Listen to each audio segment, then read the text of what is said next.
You see this being applicable across industries? Like, could you get a license with Best Buy for their Geek Squad so they could keep track of like their computer repair orders? Absolutely. These the general idea of what I am building can be applied to many things outside of collision.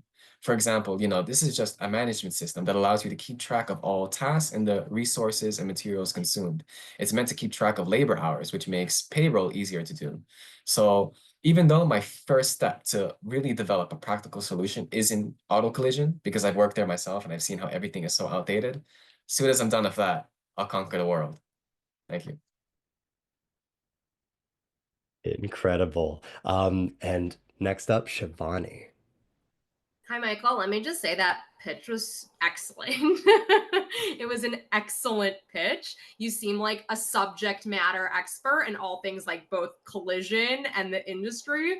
I love to see how easy it was in terms of sharing the data, and then like how the tool actually worked. Again, as someone who's like not technical or knows nothing about collision, it was really helpful to see like how it worked and came together. So really appreciate the clear problem statement, and just like your general pitch and confidence is amazing. Sorry. So my question is, how did you determine the pricing for your monetization model? My, I see Tim with a thumbs up. my pricing is being deliberately competitive with my competitors. I want to release everything for the lowest price that my competitors offer. This is to get me to go a little viral within the industry first. And then once I've established myself, I can raise prices and offer like the different tiers. But for now, my first step is just be competitive, right?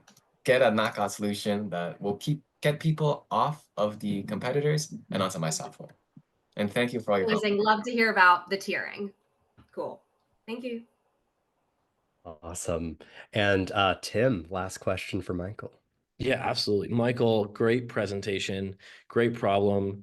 I worked as a service writer myself, but in tech, so I understand that like every system that they have for inputting data is like 10 to 20 years old and should be thrown away or burned or something like that. There's so many of them that are awful. So I think it's a really great product. And I think that you're going to go far with this as much as you push it. My question is that you've got kind of a future roadmap for where things are. Do you have an idea for reporting that you can do outside of just the internal reporting, maybe external reporting? Or if somebody was going to open up multiple locations and have this software, how would they manage that level? So I've always been very inspired by GitHub and how they can have multiple contributors. And then the software is really smart and manages to combine all of that code into a single layer of code. And that's exactly what I'm doing here. It's just a little easier because I'm not taking code. I'm just taking data and then wrestling with it in order to, press it out. So for a hypothetical business that has multiple locations, even within a single location, there will be multiple users that can log onto the system and contribute their fair share of data. My whole spiel is taking in all of that data, which is really good and it's just been sitting around in people's computers and maybe just getting thrown into the recycle bin, and putting it to work and extracting as much as I can out of that.